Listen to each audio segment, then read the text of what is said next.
everything you need to know about the new Porsche 911 facelift with driving the first ever Porsche 911 hybrid here in the 911 GTS T Hybrid. Is it good? What's the performance and so on? Does it make sense? We'll find out with Thomas Autogefühl in 4K, full screen, full length. Let's go. Here, this Porsche 911 facelift, especially here in this GTS version, you can see the lower part has been redesigned. So all 911 get a new bumper and is also more aerodynamic also from this lower design. So the CD value has actually been improved. Carmine red is this vehicle color here. Then the lamps are now standard in the matrix LED, and optional you get HD matrix LED, so for even more high beam performance, the ones you can also see here. Then the length is 4 meters 55 or 179 inches. So the interesting thing about the 911 is it already looks long, but it's not actually that long in comparison to other vehicles. It's always very interesting, isn't it? And of course the very, very typical 911 shape, how also a lot of kids actually draw a vehicle with these really, really strong hips. On the technology side, first of all, you see standard for the GTS is 20-inch in the front in the wheels and 21-inch wheels in the rear.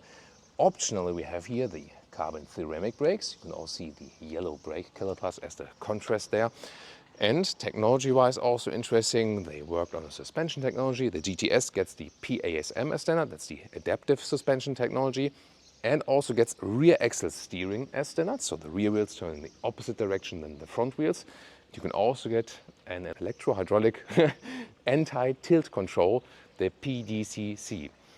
And then connected to that, if you have that, the lift system in the front also changes. So you can get two different lift systems for the front, like when you're going down a steep basement garage ramp or something, that it doesn't, hit the front in the lower part. So either you get the standard one, which takes some time, but if you have the PDCC, then you have like this extended hydraulic system, and then the front lifts up way, way quicker. Also very interesting to know. Towards the rear, we can see also a restyled rear bumper. It looks a little bit cleaner, I feel, actually. Then we also have the here sports exhaust. And in this case, you can also see it here with the with its black chrome tips. But you can see it's also a case for the Autogefühl fake exhaust police. So the outside tips are basically making it a little bit larger, but the air does go through. And then the light strip goes all the way through. Very, very clean design, I feel. And even cooler, of course, when, for example, the brake light is being turned on right here. Or also when you activate the turning indicators, there's always a very interesting light show. Now about the engine. This is, of course, the main thing here. And, well, we can at least open the service flap. That's what we can do. That's the only thing we can, see. Cute. Yeah, that's cute. So here you can do like oil, and then on the right side and some water. That's it basically. And see the coolers here. It's always interesting to see, nevertheless. But the base 911 also gets an upgrade. The base Carrera would start with a 3-liter 6-cylinder flat engine with around 400 horsepower and roughly 4 seconds in the acceleration figure. Like 3.9 is the German figure. That's already an upgrade. The base Carrera gets a bi-turbo.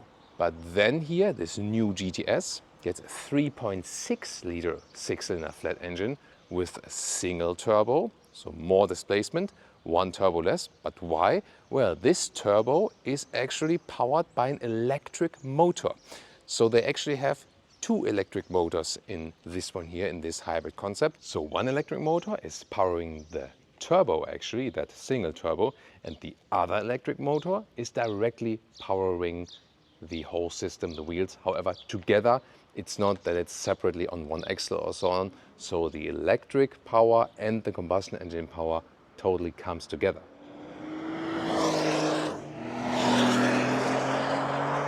So you bring down like emissions and you comply the new laws and so on. At the same time, you increase performance. So this one here, as it stands right now, is 3 seconds in the acceleration figure. That's a previous figure of a 911 turbo. That's of course very impressive, and they promise there is no turbo lag at all. Of course, when driving it today, we will find out if that's true. And then of course has been like the huge discussion, yeah, but what about the weight? This hybrid system only adds 50 kilograms of weight. It was one of the main things they were paying attention to.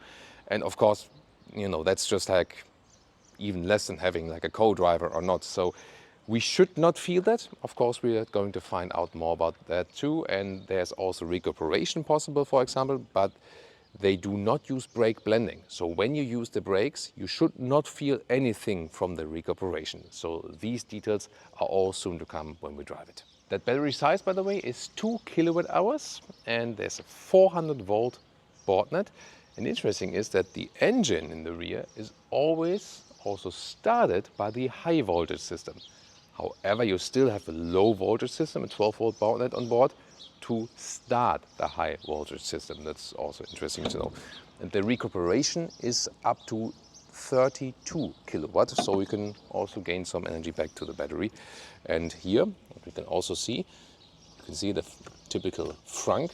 You can actually house a cabin trolley here vertically in it. That's pretty cool. And you know, you might not only use it for a racetrack, but also then for luggage. And this is like 70 centimeters in width and about 70 inches. And here the maximum height is 55 centimeters or 22 inches. So 540 horsepower it is then here for the GTS version. And you might have seen here it says 911 Carrera 4 GTS. This is the all-wheel drive version, of course, with a rear-wheel bias. However, you can get the GTS as rear-wheel drive or all-wheel drive. And the interesting thing now is that the acceleration figure of this 3 seconds is actually the same, both for rear-wheel drive and all-wheel drive. So it's impressive that also the rear-wheel drive only version can bring the same traction on the ground. And now a sound check. I'll rev it a little bit and then you tell me in the comments, what do you think about that sound?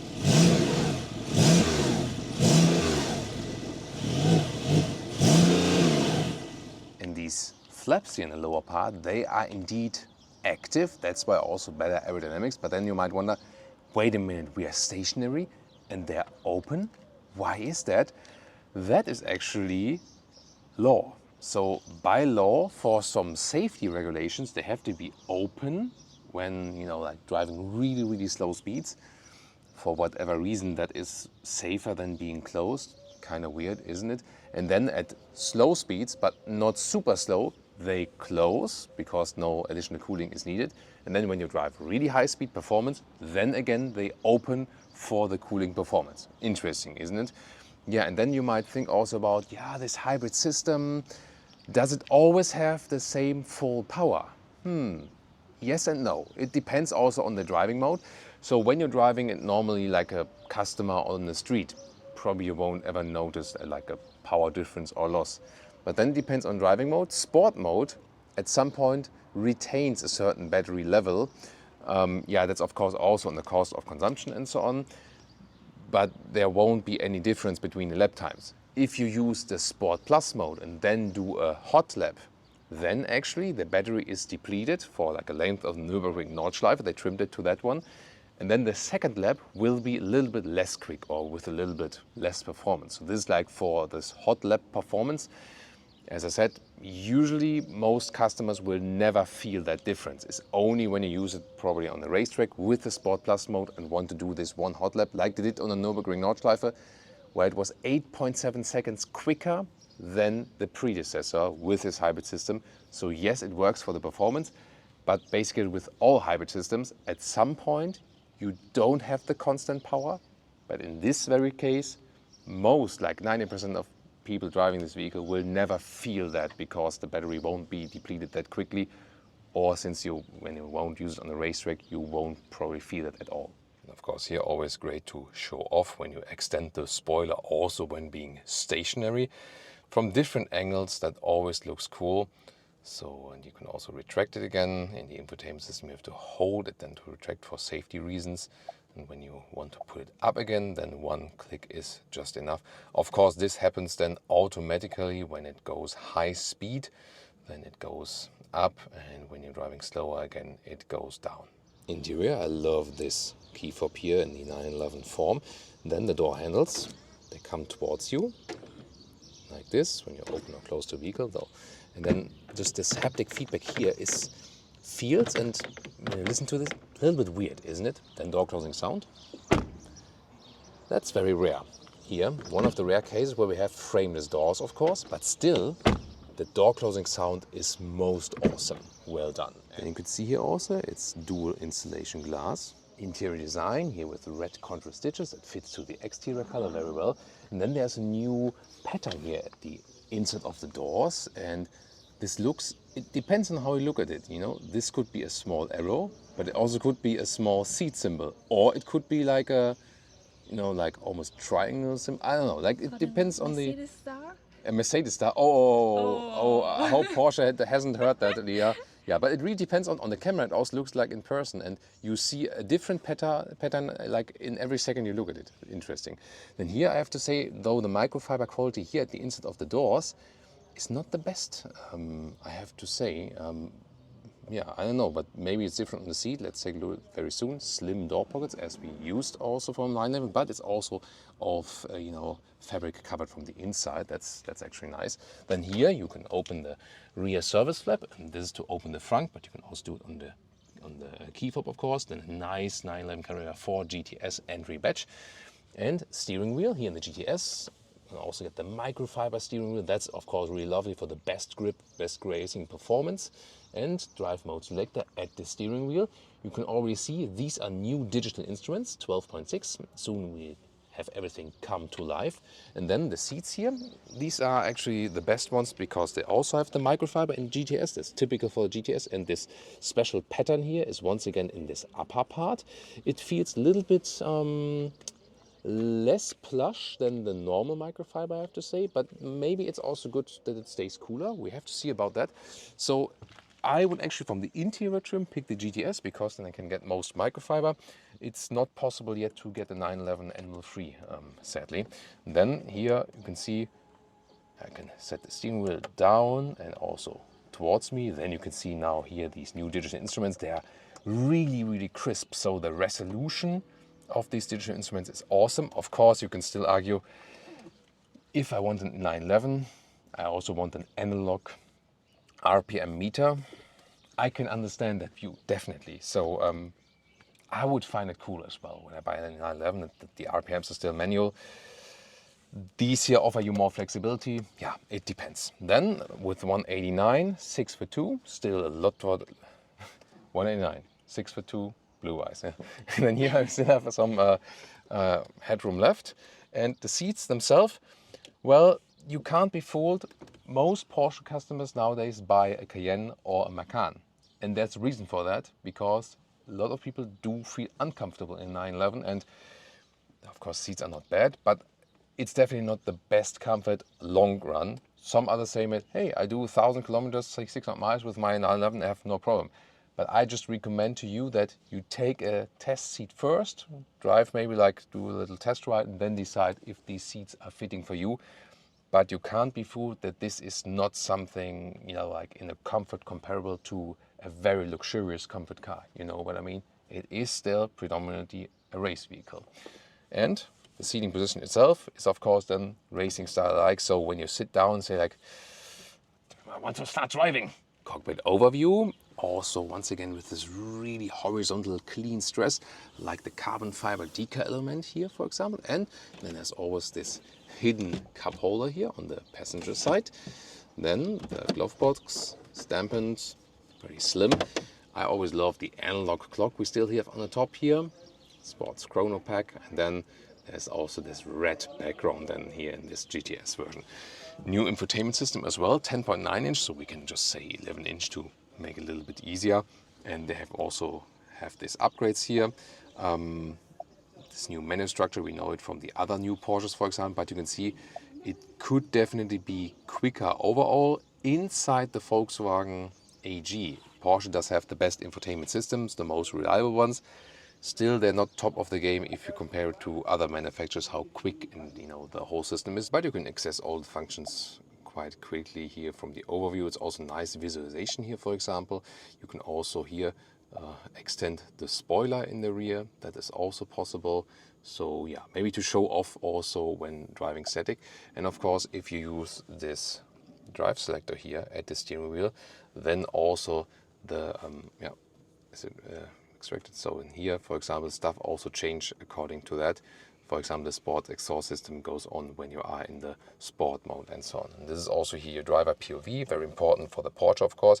I love it that I still have the manual jogs here on the steering wheel.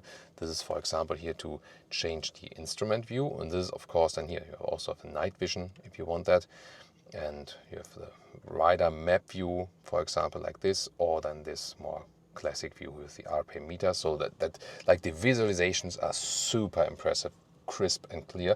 And then here, volume jog, also on the left side, so everything you control on the steering wheel is awesome. And yeah, as I said, analog RPM meter is great, but the crispness of the screen is also cool. And here, the shifting pedals, this feedback they give you, right? It's like, maybe you can also hear that.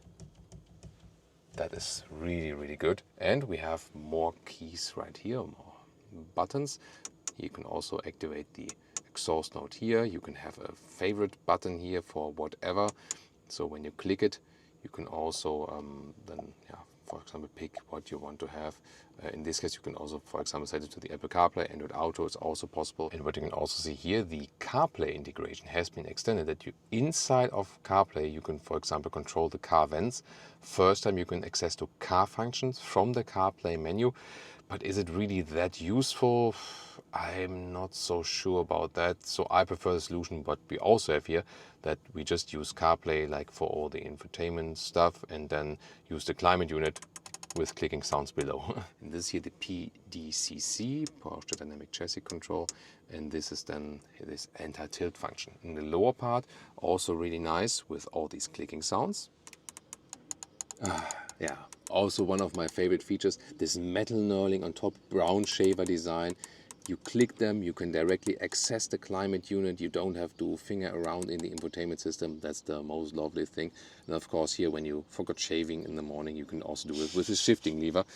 This for drive, forward, forward and reverse, and also the feedback it gives, that's pretty cool. Then you have these new indentations here, like kind of like stamped in. This is new, however, is how high gloss black. The seat heating, also with great clicking feedback, so this is all high quality. This cup holder you could also remove, however, but yeah, probably best to just leave it in place like this, and then it also clicks in beautifully. It's also adaptive, so this is like the driver cup holder. And then a nice microfiber cover for the armrest, fold it open. You now also have inductive charging pad. Hey, and it's also cooled, so there's less chance of overheating, and 2 USB-C chargers, so you can see also in these small details they have now modernized the interior. I told you about the rear seats, so you can either go without a bench, or you can... This looks weird, right? So Leah is just signaling to me that like, it looks weird that my microphone is hanging down there and maybe like showing my breast or something. I don't know. Yeah, but it's a good placement for the microphone because sound first and then the looks, right? So you can either go. Shouldn't it slide forward automatically? Shouldn't it? I don't know. Or maybe not. Or does it? I'm not sure why it doesn't. Let's try it again. I don't know, but maybe then we have to do it like this. So, because the rear bench, you can either have a bench delete or go for a bench like this. And then they have the same microfiber covering here in the GTS version. And you can see here behind my seat, there's no possibility in this world that it could sit here. But what we could try is, if Leah sits down here on the passenger seat, if she can then fit on the seat behind that, because then you can maybe house 3 adults. Other than that, you have ISOFIX here on the outsides each. And if you then think about, it's also nice with the microfiber, but then if you think about, what about, I don't want to use the bench for people, but rather for luggage, then you can fold down this, and then you can put like the bag on here, then it's also better than for the seat that you have more care about the seat and just put it here on the back part. And of course behind that, but then the question is of course always like with securing the luggage and so on, maybe you need a net for that. And so the easiest thing is just to put it down, put the bag here and then have it secured basically with the back of the seat. So like this, Leah could sit in the passenger seat, not super comfortable, it would still work space-wise. But then the question is, can she fit behind that actually? Oh. You lost something? Yeah. Oh, you like the ankle necklace. So there we go. Now to the rear seats. Does it feel? Headroom is. Does it feel cozy? No. So does it work headroom wise? No. No. Well. I think it's not so safe now. Okay, and then let's put that one. Does it work? Knee room? Yeah, hardly. Barely. Maybe like for a couple of minutes, but yeah, but nothing more. So and then maximum 3, 4 definitely not. Here, by the way, when you fold down both rear bench parts, that looks like that. So you then get this even area. And you might have wondered about the ISOFIX. Well, there are some available, yes, but then here you have to remove that, and then they are just behind these anchors.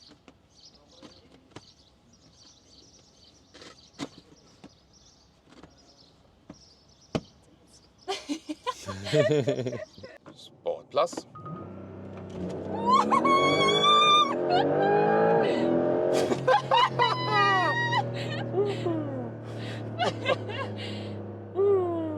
Yeah.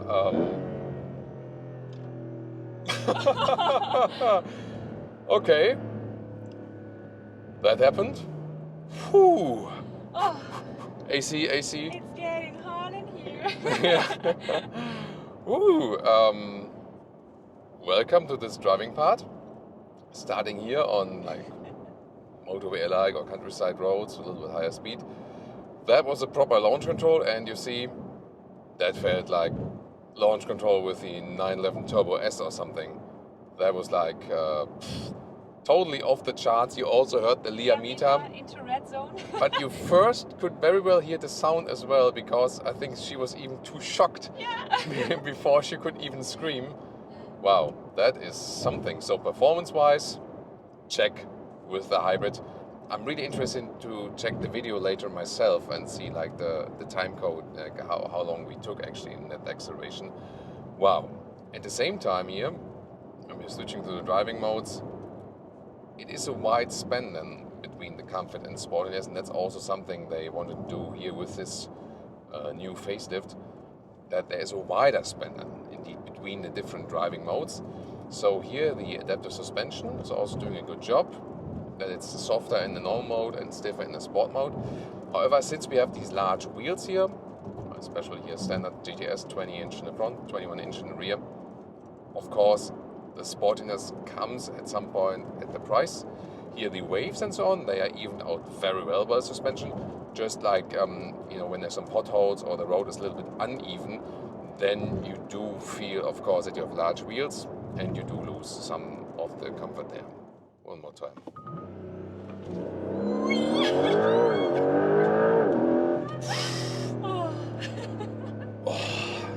Wow, this doesn't get old. I mean, is this a Turbo S? Obviously not. It's a GTS, the GTS hybrid. Yeah, performance-wise fulfills all the needs you could possibly ever have in a Sport Plus mode. Super sporty neat. What a great feeling from the steering wheel. Super precise as well. And of course you can always shift down yourself. Shift up yourself as well. And indeed, turbo lag?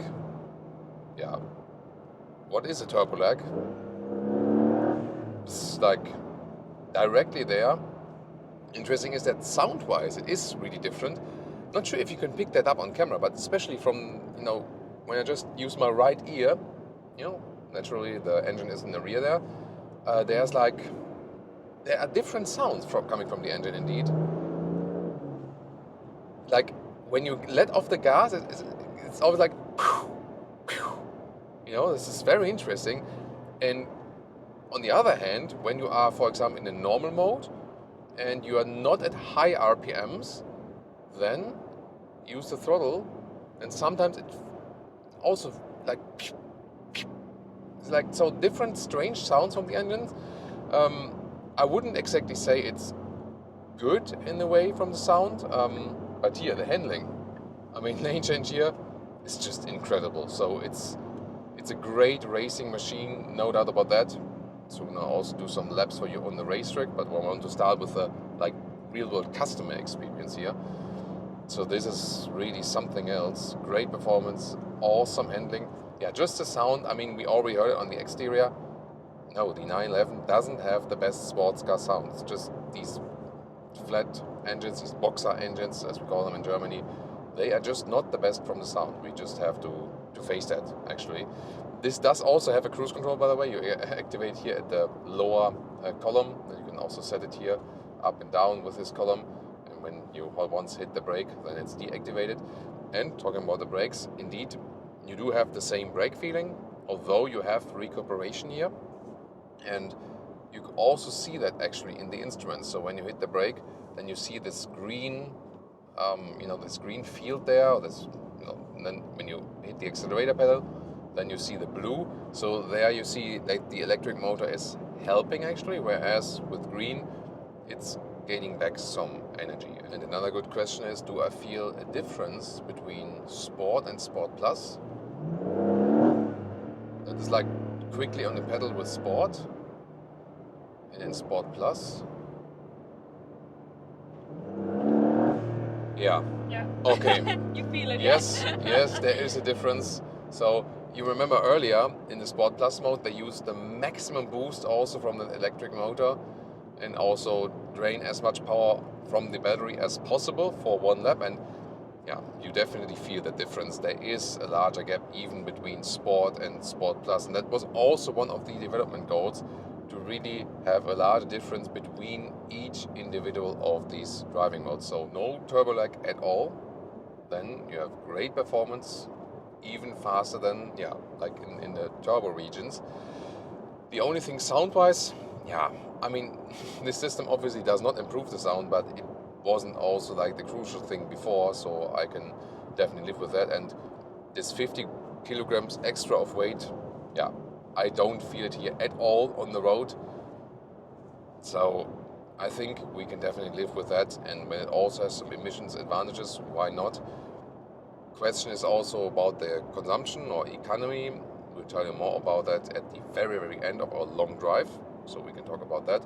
But other than that, so far, I definitely see the advantages. But is it also the same case on the racetrack? Right, now racetrack. Go to the Sport Plus mode. Let's go. We have a Turbo S in front of us, by the way, with the professional race driver. Let's see if we can catch him here with his GTS, because performance-wise, it's getting really close to the Turbo S now, definitely. Holy moly. Yeah, there's really no turbo lag. And I'm using the very same car here from the road.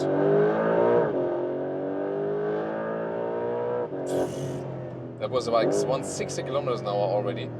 And this is a special thing about the 911. You take it from the road with the same tires, with the same setup, especially here with the GTS, and you take it on the racetrack and it performs. Look at that. Great input here from that steering wheel, so it's super precise. I know exactly what I'm doing. Great control, and of course here I also have the all-wheel drive performance. That really gets you out of the corner really, really well. And the car feels very, very, very balanced. That's great. And look at that on the gas. Oh. And I'm not sure if you can hear this. I just asked the engineer about this. So there's pressure built up, and when I release the throttle, then the pressure is being released, but the air stays in the system, so they can again reuse it and have all the time, that like the performance is always there, it's never dropping. So it's very interesting. So the thing that you hear is like a valve opening, and you don't have too much pressure actually, and then the air is being released but stays inside the system. That's very, very interesting. Wow. Seats are also holding me tight, and the best thing is really the steering about the vehicle. I really can say that again. Wow. How you like the sound here from the interior? It's very different than what you see here from the exterior, definitely. Wow, and it's super smooth. Also good tarmac on that racetrack. And that was Sport Plus, by the way. Let's now switch back to Sport. Let's just listen to that and experience it, how different it feels actually.